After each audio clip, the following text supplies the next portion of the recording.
La reconciliación tiene sus ventajas, ¿eh? Todos los que alguna vez nos hemos enemistado con alguien, es feo y amargo el paso, ¿no? Pero cuando uno se reconcilia es hermoso, ¿eh? Y cuando hablamos de matrimonio, mucho más, ¿no? A veces uno tiene sus momentos difíciles en el matrimonio y después la reconciliación es muy linda, ¿no? Entonces, hablar de reconciliación nunca va a ser algo que traiga una expectativa mala, sino todo lo contrario, ¿no? Pero bueno, es importante hablar de esto porque cuando hablamos de la teología de la cruz no estamos hablando únicamente de los beneficios que nosotros hemos recibido, como por ejemplo resolver nuestro problema eterno que teníamos, que era la culpa que provocaba nuestros pecados, ¿no? Tampoco se limitó a derrotar el pecado para siempre y aniquilarlo de nosotros. Y también hemos visto que cuando se anuló el acta, se desactivó toda acusación de Satanás contra nosotros. Satanás no puede acusarnos. Si usted siente culpa, no es Satanás, sos vos. Es tu conciencia.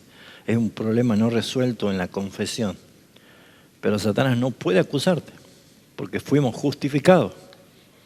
Y si Dios es el que justifica, dijo, ¿quién acusará? Así que son grandes verdades que venimos viendo sobre la teología de la cruz. No podemos negar que son cosas preciosas, ¿no? Pero no es todo.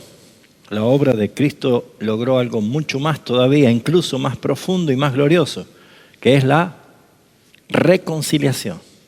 En ese pequeño gráfico, que seguramente lo han visto muchas veces, había una separación entre el hombre y Dios y los hombres por causa del pecado, ¿no? Entonces, todo esto tiene un origen. Si nos vamos a Génesis capítulo 3, vamos a notar esto. Después que Adán desobedeció junto con Eva, pecaron, comieron el fruto que Dios le había dicho del árbol que no debían comer, sucedió lo siguiente. Capítulo 3, versículo 22 dice, y Jehová Dios dijo, he aquí el hombre es como uno de nosotros, sabiendo el bien y el mal. Ahora pues que no alargue su mano y tome también del árbol de la vida y coma y viva para siempre. Y lo sacó Jehová del huerto del Edén para que labrase la tierra de donde fue tomado. Y echó pues fuera al hombre y puso al oriente del huerto del Edén querubines y una espada encendida que se revolvía por todos lados para guardar el camino del árbol de la vida. Esta fue la desgracia más grande que experimentó el ser humano, el hombre. La expulsión, la ruptura, la caída, la enemistad, la separación. Eso fue tan terrible, tan traumático y con tan severas consecuencias, que eso es lo que pasó con Jesús en la cruz. Cuando Él dijo, Elí, Elí, lama sabachthani, Dios mío, ¿por qué me has desamparado? Esa separación es exactamente la que Él cargó por nuestros pecados, por nuestras culpas, ¿no? Entonces, el Evangelio no consiste simplemente en escapar del infierno. Algunos dicen, tenés que recibir a Cristo para no ir al infierno. Y eso es un evangelio antropocéntrico, ¿no? Es mirar demasiado al hombre, demasiado al problema del hombre. El evangelio no consiste en eso. El evangelio es para la gloria de Dios, para que Él sea exaltado hasta lo sumo. Por eso es que Él se humilló y vino y murió en la cruz. Entonces tampoco consiste únicamente en obtener bendiciones espirituales. El evangelio tiene algo mucho más en lo cual nosotros no podemos pasarlo por alto. El propósito supremo de salvación es justamente restaurar la relación quebrada, rota con Dios por causa del pecado. Así que vamos a charlar sobre esto hoy, ahora, sobre lo que es la restauración. Porque desde la caída hasta la resurrección de Jesucristo y la llegada del Espíritu Santo en nosotros, toda la humanidad está separada. Isaías 59 explica por qué. Isaías 59, dice el versículo 2, pero vuestras iniquidades han hecho división entre vosotros y vuestro Dios, y vuestros pecados han hecho ocultar de vosotros su rostro para no oír. Porque vuestras manos están contaminadas de sangre y vuestros dedos de iniquidad y vuestros labios pronuncian mentira. Habla maldad vuestra lengua. No hay quien clame por justicia. No hay quien juzgue por la verdad. Confían en vanidad, hablan vanidades, conciben maldades y dan a luz iniquidades. Todo esto, consecuencia del pecado. Y como Dios es 3 veces santo, no puede tener ninguna relación con el ser caído porque es pecador. Y ahí lo dice, vuestras iniquidades, vuestros pecados han hecho división. Romanos capítulo 3, Pablo lo vuelve a hacer con más detalle todavía, haciendo referencia a esto. Como dice el versículo 10, como está escrito, no hay justo ni aún uno, no hay quien entienda, no hay quien busque a Dios, todos se desviaron, a una se hicieron inútiles, no hay quien haga lo bueno, no hay ni siquiera uno. Sepulcro abierto es su garganta, con su lengua engaña, veneno de áspid y debajo de sus labios. Su boca está llena de maldición y amargura, sus pies se apresuran a derramar sangre, quebranto y desventura hay en sus caminos, y no conocieron el camino de la paz. No hay temor de Dios delante de sus ojos, y por esa razón el versículo 23 dice, todos pecaron y están destituidos de la gloria de Dios. Hay una separación, esa es la separación real. Entonces, la cruz, mis hermanos, no es, como venimos diciendo, un suceso histórico solamente para que el calendario nos haga recordar que un día murió Jesús. Estamos hablando de la teología de la cruz porque hay mensajes, un mensaje claro. Esa separación, ese abismo que es imposible para el hombre llegar a Dios, la cruz constituyó como un puente entre el pecado que había provocado ese abismo, esa separación, y Dios. Y por medio de Jesucristo, por medio de su obra en la cruz del Calvario, los enemigos son convertidos en amigos de Dios. ¿Se acuerda que cantamos, tu enemigo fui y hoy me siento a tu mesa? Gracias, Cristo. Los que eran rebeldes ahora son hechos hijos de Dios. Los que estaban condenados ahora son justificados y herederos de la gloria eterna. Y los que andaban desamparados ahora son hechos partícipes de la familia del Señor.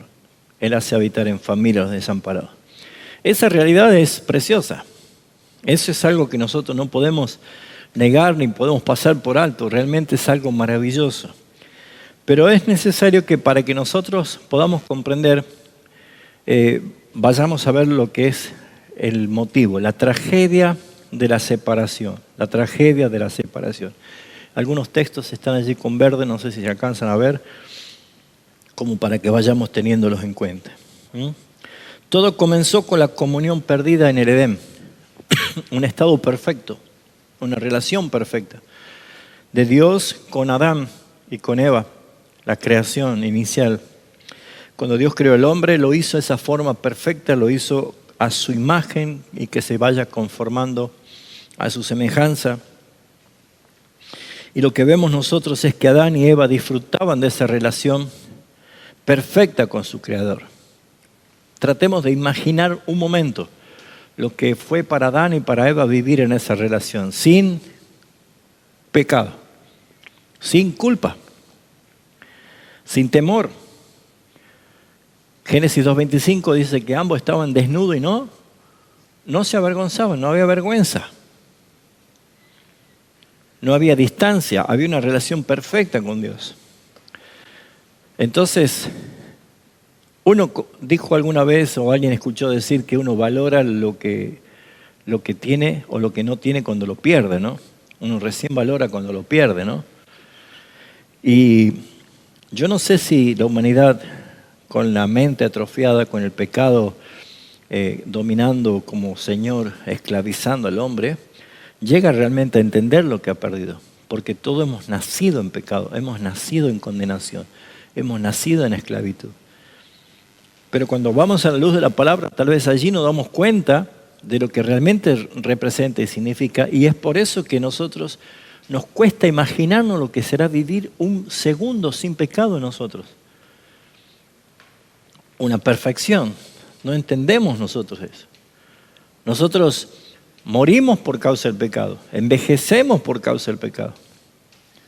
Por ende, los dolores de cuerpo es por causa del pecado. Que andamos cortos de vista, culpa del pecado. O sea, todos los males que vienen a nosotros es culpa del pecado. Y como así hemos nacido para morir, y todos los días morimos, cumpliéndose lo que decía Dios en Génesis, muriendo morirás, es allí justamente donde probablemente perdemos la noción de lo que significa la reconciliación. Porque si bien es cierto, nosotros hemos sido reconciliados con Dios por la obra de Jesucristo, probablemente vivimos sin ese asombro, sin esa expectativa, porque no entendemos lo que se ha perdido realmente. Entonces, todo esto cambió, toda esa relación que tenía Adán, de esa perfección, cambió cuando entró el pecado. La desobediencia rompió totalmente la armonía que él tenía con Dios. Esa relación perfecta que existía entre Dios y el hombre se terminó. Y el hombre se convirtió a partir de ese momento en enemigo de Dios, en abominación de Dios. Algo abominable, algo sucio para Dios. Y por eso es que nosotros encontramos que la Biblia no deja pasar estos detalles, sino que lo muestra realmente. Si alguien tiene Romanos 5:10.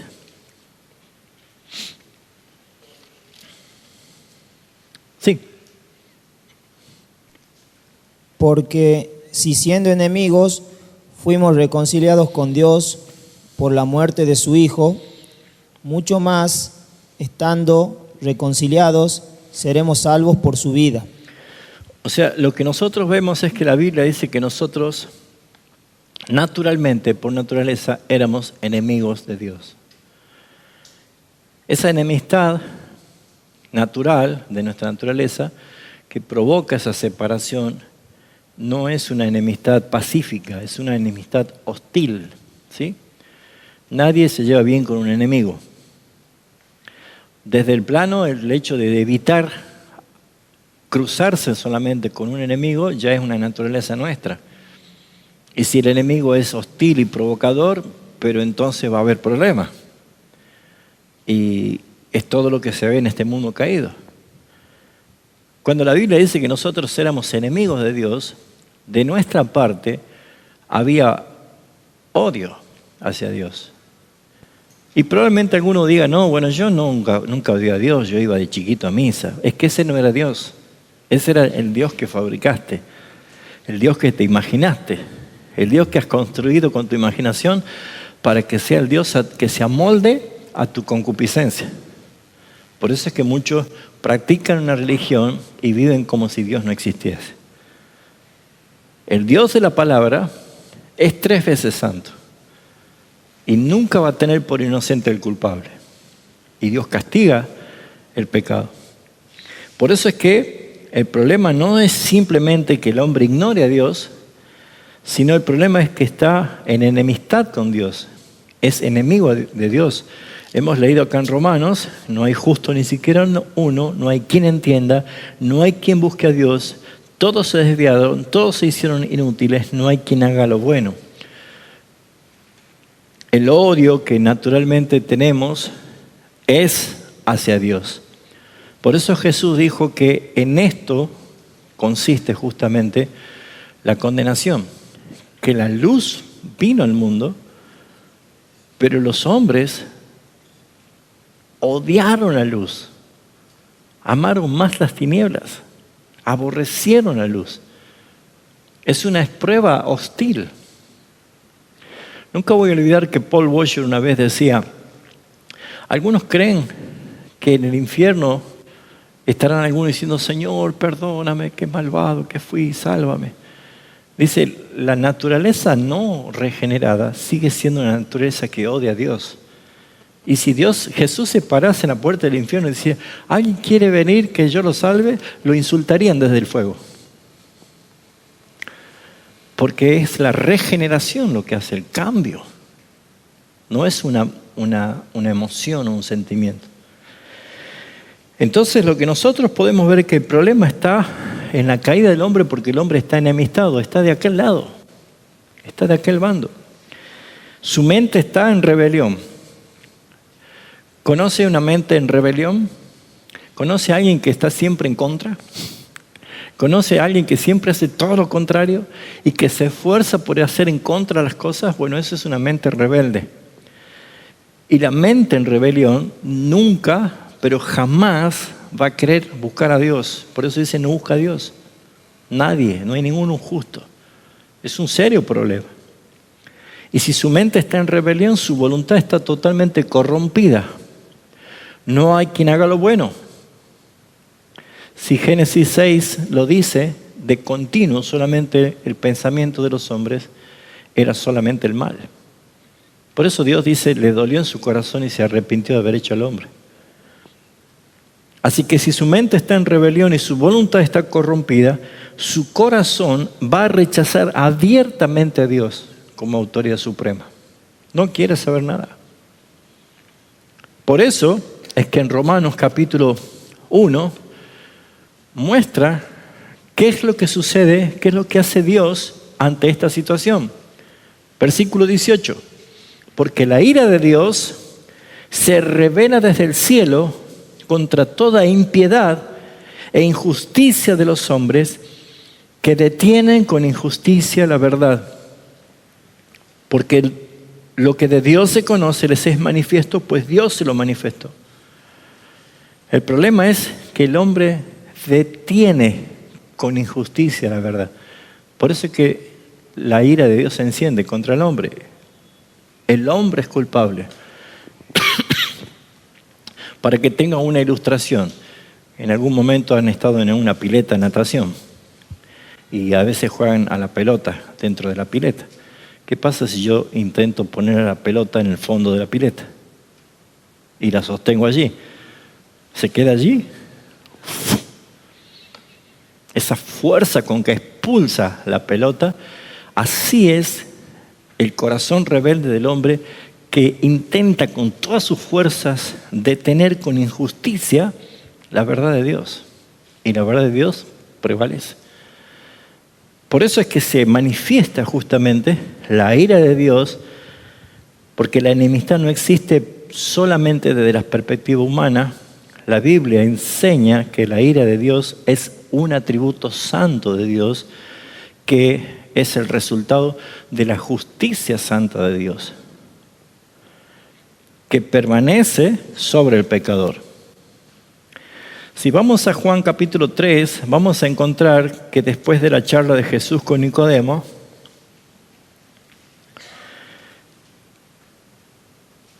comienza a haber una expresión muy importante acerca de lo que es el amor de Dios, pero también la consecuencia del hombre. Jesús dijo esto en el versículo 17. Dios no envió a su Hijo al mundo a condenar al mundo, sino para que el mundo sea salvo por él. Porque ¿cuál era el estado de todo el mundo? Ya estaba bajo condenación. Ya están todos condenados. Así que Jesús no vino a condenar, Él vino a salvar. Y lo que va a pasar en el gran trono blanco, el juicio final, va a ser ejecutar y llevar adelante esa condena. Pero en el versículo 36 dice lo siguiente: el que cree en el Hijo tiene vida eterna, pero el que rehúsa a creer en el Hijo no verá la vida, sino que la ira de Dios está sobre él. Para aquellos que utilizan una frase que no es bíblica para evangelizar, que Dios ama al pecador pero aborrece el pecado, se van a dar con una tremenda noticia de que la Biblia no dice eso. Ya hemos dicho que esa frase es de Gandhi. Gandhi no era un profeta de Dios, ni un apóstol, ni un siervo de Dios. Era un pagano. Y eso de decir que Dios ama al pecador pero aborrece el pecado suena muy romántico y muy bonito a los oídos del oyente, pero es antibíblico. La Biblia dice que todos los días Dios está airado contra el pecador. Todos los días Dios está airado y la ira de Dios está sobre todo pecador porque es justo. Dios ama al arrepentido. Y cuando dice Juan 3:16, pero si dice que Dios amó a todo el mundo. No, ya hemos enseñado eso, que de tal manera amó Dios que Él no ha seleccionado a algunas personas buenas, las mejores del mundo, para que envíe su amor, sino que es diciendo, al enviar su amor al mundo, está mostrando su justicia y a la vez su misericordia. De entre todo el mundo, muchos han conocido al Señor y su amor, y muchos han rehusado creer. Por eso es que la ira de Dios está allí. Entonces Dios no es simplemente alguien que mira tal vez como otros dioses falsos que nos imaginamos, indiferente al pecado. Dios no es indiferente al pecado. Su santidad, su carácter 3 veces santo, exige su justicia que actúe. Exige. Si nosotros vemos que un juez humano que es corrupto, que es corrompible y que da juicios falsos, nosotros nos llenamos de enojo y de ira porque esa persona es un mal juez, es un juez corrupto. Pero cuando hablamos de Dios como un juez supremo, su justicia es el resultado de su carácter 3 veces santo. Por eso es que su justicia siempre exige que se castigue al pecador. Ahora van a entender por qué la cruz tiene semejante valor. Porque dice Pablo que Dios muestra su amor para con nosotros, en que siendo nosotros aún pecadores, pues Cristo es el que murió por nosotros. Es como que un gran embudo, ¿no? Se puso sobre una sola persona y todos nuestros pecados fueron sobre él. Y el Padre satisfizo su justicia por su carácter santo. Así que lo que vemos es una realidad triste, la separación, es una dura consecuencia, pero lo que vemos como segundo punto, que es importante no pasarlo por alto, es que Dios tomó la iniciativa, no es el hombre.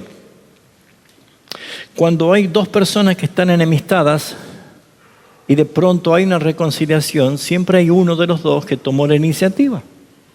Siempre hay uno de los dos. En este plano vertical, el hombre no busca a Dios, es Dios el que busca al hombre. Y por eso que es importante ver que la reconciliación es un deseo de Dios, nace de Dios. Dios es el que reconcilia. Y estas son una de las verdades más hermosas que tiene el Evangelio de Jesucristo, que es justamente que la reconciliación comenzó en el mismo corazón de Dios. Dios quiso. Amén. Dios quiso buscarme, Dios quiso perdonarme, Dios quiso salvarme. Dios quiso que viva con Él y que habite con Él para siempre. No fue el hombre el que buscó a Dios. Hemos leído, no hay quien busque a Dios. Nadie busca a Dios. Fue Dios quien buscó al hombre. Jesús no estaba perdido. Él vino a buscar y a salvar lo que se había perdido. Pero Jesús no estaba perdido. El perdido era yo. Nosotros estábamos perdidos. Pero Dios es quien buscó. La parábola de la oveja perdida, la parábola de la mujer que perdió el dracma, la parábola del pródigo, que el que tendría que haber ido el hermano mayor a buscar no fue, pero después vino nuestro hermano mayor a buscarnos y dejó todo por salvarnos. Él fue justamente el que tomó la iniciativa. Dios diseñó todo esto desde la eternidad. Fijémonos en 2 Corintios 5. 2 Corintios capítulo 5.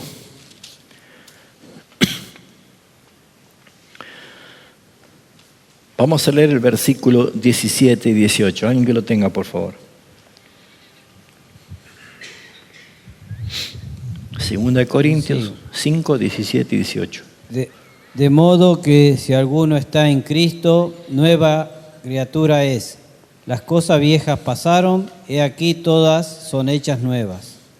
Y todo esto proviene de Dios. ¿Cómo dice? ¿Y todo esto? Proviene de Dios. Quien nos reconcilió consigo mismo por Cristo y nos dio el ministerio de la reconciliación. Todo esto proviene de Dios, no somos nosotros. Para alguna vez que hayas experimentado, ojalá que no, pero muchos que han experimentado estar alejados y volver al Señor, pues no provino de ti. Fue Dios el que hizo esa tarea. El Señor es el que lo hizo. La salvación es eternamente obra de Dios y por eso es que todo esto proviene de Dios. Y esto es lo que nosotros podemos ver, que el amor que busca al rebelde es la expresión más clara del Evangelio. Dios es amor, el rebelde y pecador era yo. Y el amor buscó al rebelde. Y allí en Romanos capítulo 5, versículo 8,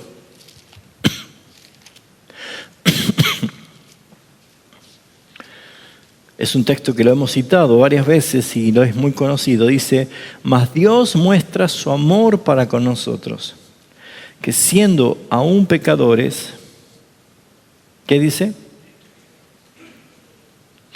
Cristo murió por nosotros. Esto es maravilloso, hermanos, entender por qué el Señor nos está mostrando que su amor y su misericordia nos lleva a nosotros a vivir una realidad que probablemente nunca la habíamos visto así. Porque cuando nosotros estamos en Cristo, las cosas que parecían ser inalcanzables o inentendibles, en el Señor las comenzamos a ver y las comenzamos a vivir y a entenderlas de una forma diferente. Porque ¿qué produce la reconciliación en nosotros? Veamos de nuevo. Dios muestra, hay una expresión de amor. Dios muestra. El que quiere evidencia, el que quiere ver qué es lo que hizo Dios y qué es lo que dice la palabra, bueno, acá vemos que dice Dios muestra su amor para con nosotros. Y nos presenta en el tiempo presente de nuestra condición, en que siendo aún pecadores, porque esperamos todavía la glorificación, Cristo murió por nosotros. Así que Dios no nos amó cuando éramos perfectos, Dios nos amó cuando éramos enemigos. Y usted dirá, pero acaba de decir que Dios no ama al pecador. Entremos al plano de su soberanía y veamos nosotros, hermanos, que Dios amó a Jacob y aborreció a Esaú. Y no habían aún nacido ni habían hecho lo bueno y lo malo.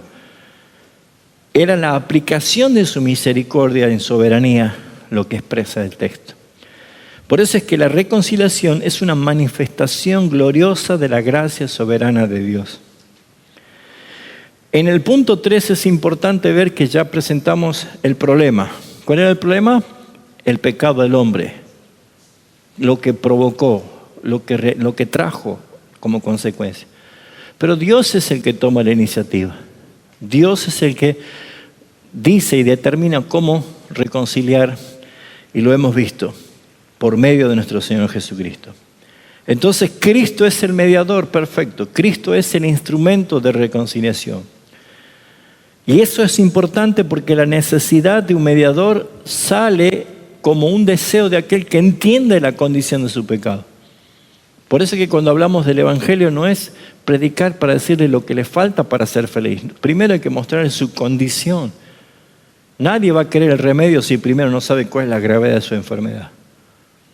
Primero empezamos mostrando cuál es su naturaleza y cuál es su estado bajo la ira de Dios, condenado. Y Cristo vino a salvar. Y para que la reconciliación sea posible, era necesaria la mediación. Un mediador hacía falta. Hebreos lo hace referencia a esto. Pero un mediador es alguien que interviene entre dos partes. Es el puente, es el nexo, es la comunicación perfecta. Dos partes estaban separadas, pero hoy necesitamos tener restauración y restaurar paz. Si alguien tiene un litigio o un problema con otra persona, antes de ir a juicio, primero se hace una conciliación de mediación. Entonces, de las dos partes buscan tratar de llegar a un arreglo, llegar a un acuerdo, tratar de allanar para no ir a un juicio. Pues nosotros entendemos que para esto vino Jesús, para mediar entre dos partes. Él es el mediador. Y la forma era justamente el plan de redención. Es importante ver que Job capítulo 9, versículo 33, dice la Escritura, no hay entre vosotros árbitro. ¿Quién es el mediador? ¿Quién está mediando? El profeta decía, busqué a uno que se ponga en la brecha y no lo hallé. ¿Quién se pone en el medio? Por eso es que la humanidad necesita de alguien que pueda representar a Dios y representar al hombre. Alguien que tome las dos partes. Y por eso Jesús es 100% Dios y es 100% hombre. Dios se encarnó para que como hombre pueda representarnos delante de Dios. Y siendo Él Dios, también expresa su misericordia y su favor a nuestra vida. Por eso es que la humanidad es la que necesita justamente a alguien que pueda representarlo. Y por eso es que Él es nuestro sumo sacerdote, el que tomó lugar como mediador. Jesucristo es el único. Alguien que busque 1 Timoteo 2:5, por favor. 1 Timoteo 2:5.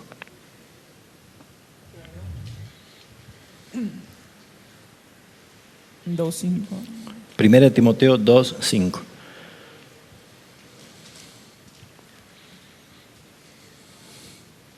Porque hay un solo Dios y un solo mediador entre Dios y los hombres, Jesucristo, hombre. Ese texto nunca se lo olvide, resáltelo, subráyelo, memorícelo, porque claramente muestra la doble naturaleza de nuestro Señor Jesucristo. Hay un solo Dios y hay un solo mediador entre Dios y los hombres, Jesucristo, hombre. Y esto claramente, el único que podría cumplir estas dos funciones, ser verdadero Dios y verdadero hombre, fue Jesucristo, no hay otro. Por eso es que Hechos 4:12 dice que no hay otro nombre bajo los cielos dado a los hombres en que podamos ser salvos, solamente Jesucristo. Es el único, porque como hombre representa a los pecadores. El que pecó es un hombre, el que debe pagar es un hombre. Entonces Jesús, como representante del hombre, se encarnó. Y como Él no pecó, se le imputó nuestros pecados a Él para que Él pagase la culpabilidad de nuestros pecados. Por eso es que como hombre representa nuestros pecados delante de Dios, tomándolos sobre Él. Pero como Dios puede satisfacer perpetuamente las demandas de la justicia divina. Por eso es que nadie más puede ocupar ese lugar y Él es el único mediador entre Dios y los hombres. Entonces, como resultado de esto, lo que vemos es la justificación. Y por esa justificación que nosotros vemos, habla del resultado de esa justificación. ¿Qué es lo que se logró con esto? Romanos 5:1 dice, justificados pues por la fe, tenemos paz para con Dios por medio de nuestro Señor Jesucristo. El resultado de la muerte de Jesucristo es lograr nuestra justificación. Por eso es que ya no hay culpa, ya no hay condenación para el que está en Cristo Jesús. Y el resultado es que ya nosotros fuimos reconciliados. Dios nos reconcilió consigo mismo por medio de Jesucristo. ¿Y cuál es el resultado? Tenemos paz para con Dios y por medio de nuestro Señor Jesucristo, por quien también tenemos entrada por la fe a esta gracia, la cual estamos firmes y nos gloriamos en la esperanza de la gloria de Dios. Esto es lo que nosotros podemos ver como el resultado de esa justificación. Entonces, ¿qué vemos nosotros? ¿Qué es lo que hizo Cristo para lograr esto? Quitó el obstáculo, quitó el gran obstáculo. Esa separación que había dejó de existir. Porque el obstáculo que impedía la comunión con Dios era la inmundicia de nuestros pecados. Y mientras el pecado permaneciera sin resolverse, la reconciliación jamás hubiese sido posible. Si nosotros fuimos reconciliados con el Padre, ya estamos reconciliados, es que el pecado ya no tiene poder en nosotros. ¿Pecamos? Sí, por naturaleza. Pero estamos muertos al pecado, vivos para Dios. O sea, que nosotros pecamos por naturaleza y a nosotros nos afecta porque nos produce tristeza, nos produce amargura, suciedad, pero lo resolvemos ¿cómo? ¿Qué hacemos cuando nosotros salimos y nos caemos en el barro podrido? ¿Nos vamos así a trabajar? No, volvemos y nos duchamos y resuelto el problema. Cada vez que nosotros pecamos por nuestra concupiscencia, la palabra ya muestra la forma en que nosotros podemos procurar la santificación práctica en nuestra manera de vivir. Si confesamos nuestros pecados, Él es fiel y justo para perdonarnos y limpiarnos de toda maldad. Porque si decimos que no pecamos, somos mentirosos y le hacemos a Dios mentiroso. Pero hijitos, si pecamos, abogados tenemos para con el Padre, a Jesucristo el justo. Él es propiciación de nuestros pecados. Bendito sea el Señor. Por eso es que mientras el pecado no esté resuelto, no puede haber reconciliación. Pregunta, ¿se resolvió el pecado allí? Para siempre. Para siempre. Y eso es lo que hizo Cristo. Cristo vino a quitar la culpa mediante su propio sacrificio. ¿Alguien puede leer Isaías 53:5, por favor? Mas Él herido fue por nuestros pecados, mas Él herido fue por nuestras rebeliones, molido por nuestros pecados, el castigo de nuestra paz fue sobre Él. Por sus llagas fuimos nosotros curados. Amén. Eso lo vio Isaías 750 años antes de que Cristo muriera. Mas Él herido fue por nuestras rebeliones, molido por nuestros pecados. El castigo de nuestra paz fue sobre Él y por sus llagas fuimos nosotros curados. ¿Qué logró Jesús con esto? En la cruz eliminó la barrera, canceló ese abismo, esa separación. ¿Por qué? Porque la deuda fue pagada, fue cancelada. En algún momento de nuestra vida hemos debido algo a alguien y cuando se paga y se cancela la deuda, qué alivio, ¿no? Y vamos a sacar de nuevo un préstamo. Ojalá que aprendamos la lección, ¿no? Pero vivamos sin deuda. Vivamos sin deudas. No debáis nada a nadie, dice la palabra, como fruto de la nueva vida, ¿no? Pero nuestra deuda eterna, judicial, imposible para nosotros pagarla, se pagó una sola vez y para siempre por medio de nuestro Señor Jesucristo. Entonces, si la deuda ha sido cancelada, el pecado ha sido pagado, ya no se puede pagar dos veces por el mismo pecado, ya está pagado. Ya no existe esa deuda, por eso ya no hay condenación. Y eso significa que ya la justicia no demanda que se pague, que se pague, que se pague. Ya no vienen las intimaciones de pago. Cuando uno paga, ya no llegan las intimaciones de pago. Ya te dejan de llamar los call centers todo el tiempo, a cada rato, de que pague, que pague, que pague. Ni las citaciones judiciales, embargo. Cuando se paga, nadie más te va a pedir nada. ¿Por qué? Porque la justicia quedó satisfecha. Se hizo justicia. El deudor pagó. Y por ende lo que logró Jesucristo es eliminar esa barrera, pagar nuestra deuda, satisfacer la justicia y restablecer la paz. Volvemos otra vez a una reconciliación en paz. Colosenses 1:20, por favor. Lo que sucede mediante la paz que es por la sangre de nuestro Señor Jesucristo. Colosenses 1:20, el que lo tenga lo puede leer. Colosenses 1:20 dice: y por medio de él reconciliar consigo todas las cosas, así las que están en la tierra como las que están en los cielos, haciendo la paz mediante la sangre de su cruz. Aunque el mundo no encuentre paz, aunque no haya aparente paz en este mundo, Jesús dijo: mi paz os dejo, mi paz os doy. Yo no la doy como el mundo la da. No se turbe vuestro corazón ni tenga miedo. El mundo no ve paz. No hay paz en el mundo. Esa paz que el mundo busca no existe.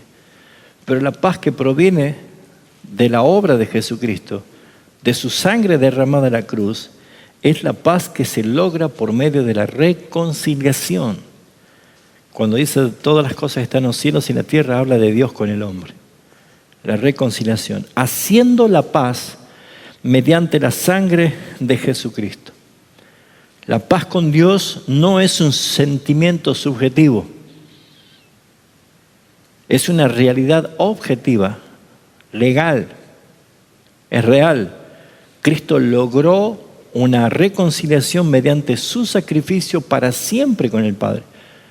Por eso Romanos 8 dice: ¿quién nos puede separar del amor de Dios en Cristo Jesús? No existe cosa creada que nos pueda separar. La guerra ya terminó, ya no hay enemistad. Esa enemistad fue quitada. La comunión fue restaurada. Los privilegios son disfrutados. Las bendiciones son recibidas. Por eso es que el quinto punto son los privilegios de esa reconciliación. No podemos nosotros mendigar algo cuando ya lo hemos recibido en Cristo Jesús, todas las cosas. Y el primer privilegio es el acceso a la presencia del Padre. Antes estábamos apartados desde Adán, excluidos, separados, expulsados. Ahora tenemos acceso. Podemos acercarnos confiadamente al trono de la gracia para hallar gracia y oportuno socorro. Antes de la cruz el hombre estaba totalmente separado. Ahora puede acercarse libremente al Señor. Efesios capítulo 2.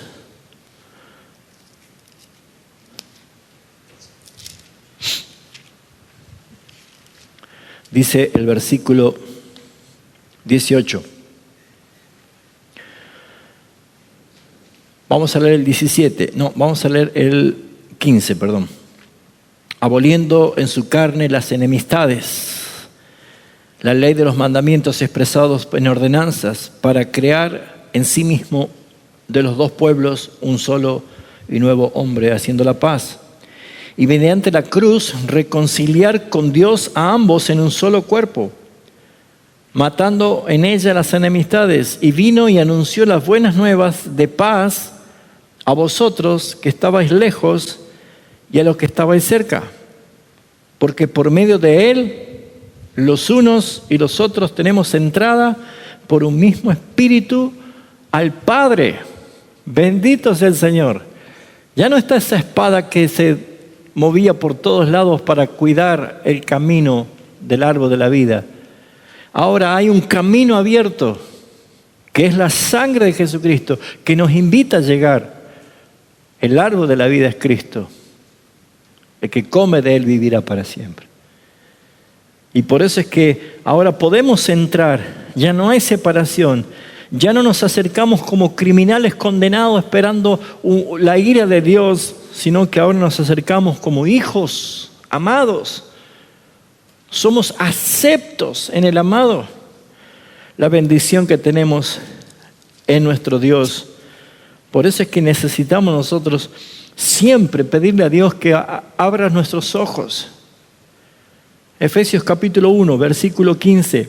Pablo decía esto: por esta causa yo también, habiendo oído de vuestra fe en el Señor Jesús y de vuestro amor para con todos los santos, no ceso de dar gracias por vosotros, haciendo memoria de vosotros en mis oraciones. ¿Qué es lo que oraba Pablo? Para que el Dios de nuestro Señor Jesucristo, Padre de gloria, os dé espíritu de ¿qué? De sabiduría y de revelación en el conocimiento de Él, alumbrando los ojos de vuestro entendimiento, para que sepáis cuál es la esperanza a la que Él os ha llamado, y cuáles las riquezas de la gloria de su herencia en los santos, y la supereminente grandeza de su poder para con nosotros, los que creemos según la operación del poder de sus fuerzas, la cual operó en Cristo, resucitándole de los muertos y sentándoles en su diestra en lugares celestiales.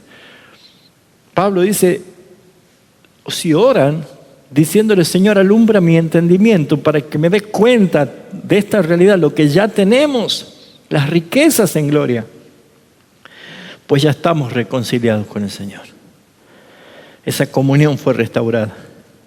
La reconciliación significa mucho más que eliminar la culpa, el pecado o la separación. Significa restaurar la comunión. Volver a hablar, volver a gozarnos, volver a sentir su amor, volver a pertenecer. Dios ya no es solamente el creador. Ahora es mi Padre. Es mi Padre. La vida cristiana consiste en disfrutar de esa relación restaurada con el Señor. Por eso es que ese es el fin del hombre. Glorificar a Dios y disfrutar de Él para siempre. Y esto se ha logrado por medio de la adopción como hijos. Él nos ha adoptado. Ya no somos creación de Dios únicamente, ahora somos hijos. Romanos 8:15 dice, habéis recibido el espíritu de adopción al cual clamamos, Abba Padre. Hemos recibido el espíritu de adopción. Es el Hijo en nosotros clamando Abba Padre. Esa relación como hijos.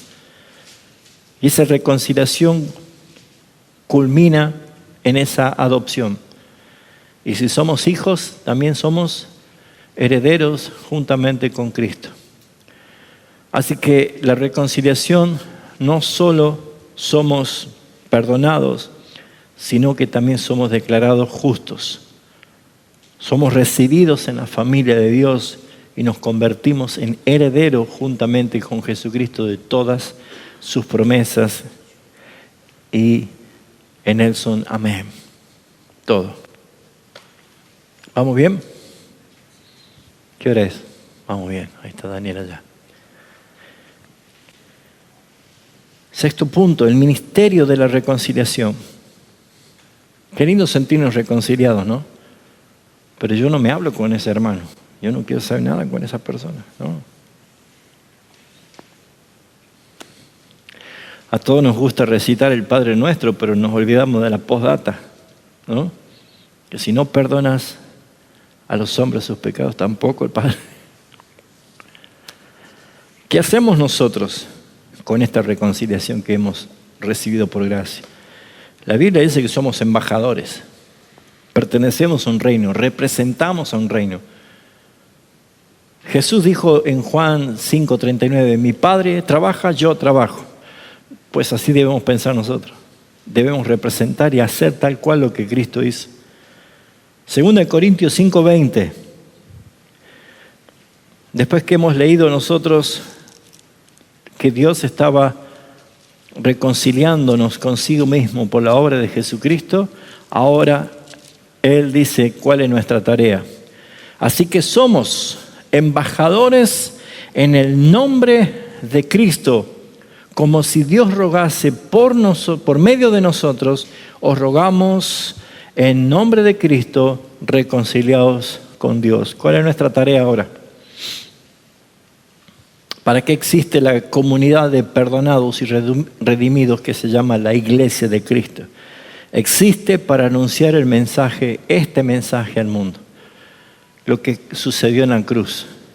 No fue solamente perdonar nuestros pecados, quitarnos la culpa, anular la acusación de Satanás, sino que nos ha reconciliado. Tenemos una reconciliación, una vida aceptada delante de Dios, pues ahora la reconciliación recibida produce en nosotros sí o sí una misión. Es que somos embajadores y nuestra tarea es llevar este mensaje a todo el mundo para decirles en el nombre de Cristo Jesús, reconcíliense con Dios. reconcíliense con Dios. La gente va a decir, ¿cómo reconciliar? Claro. Vos estás aquí, Dios está aquí. Y lo que existe en el medio es una separación. Hay que hablarle de esto. Por eso es que la iglesia tiene este mensaje. El mensaje es decirle a todos, reconcíliate con Dios. Ese es un mensaje para todos. Porque el Evangelio proclama que existe reconciliación disponible hoy para todo aquel que se arrepiente y cree en la obra de Jesucristo allí en la cruz del Calvario. No importa cuán profundo haya sido el pecado o la cantidad o multitudes de pecados pueda tener, la Biblia dice que donde abundó el pecado, sobreabundó la gracia.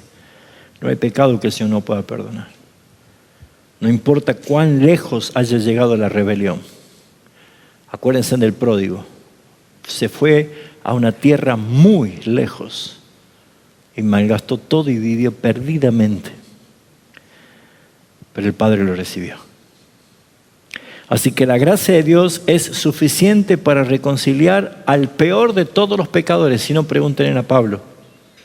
Él dijo, el peor de todos soy yo. ¿Hay esperanza para el pecador? Por supuesto. Por supuesto. Entonces, ¿cuál es nuestra tarea?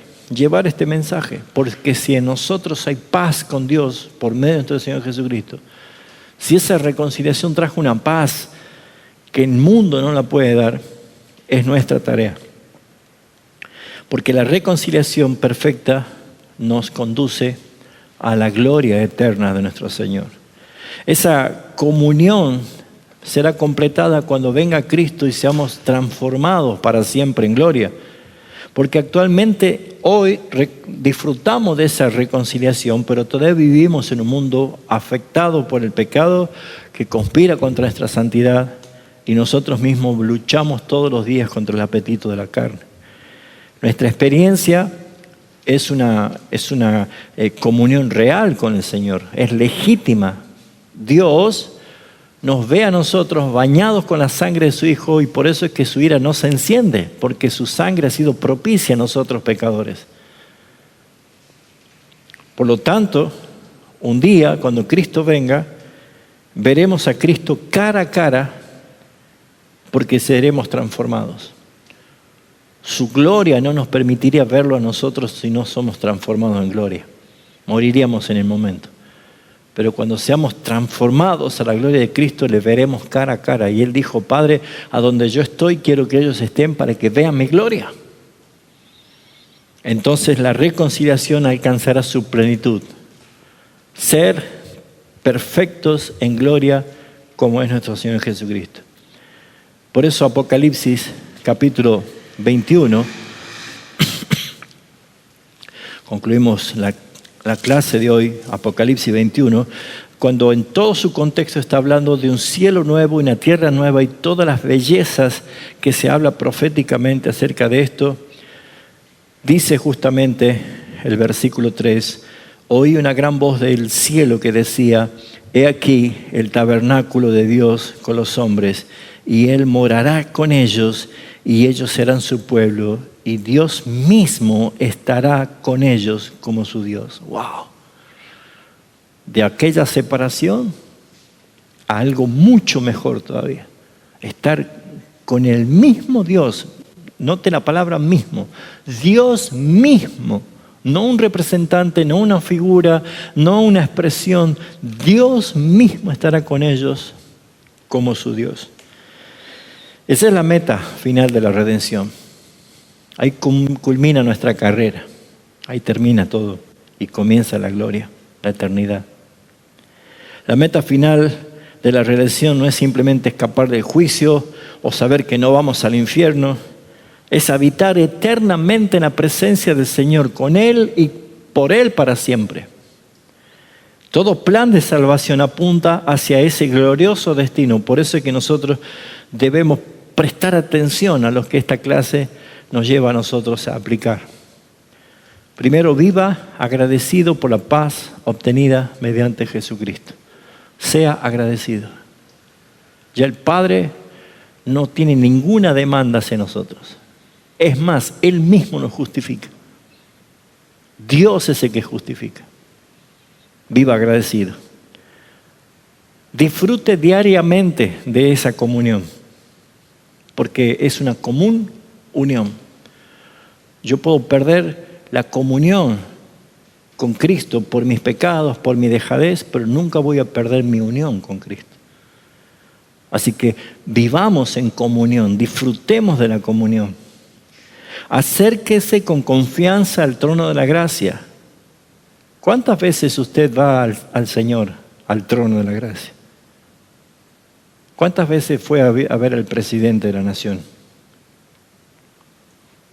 ¿Quién es el presidente de la nación comparado al Rey de Gloria, al Rey de Reyes? Y él dijo, podés acercarte cuando quieras, con confianza.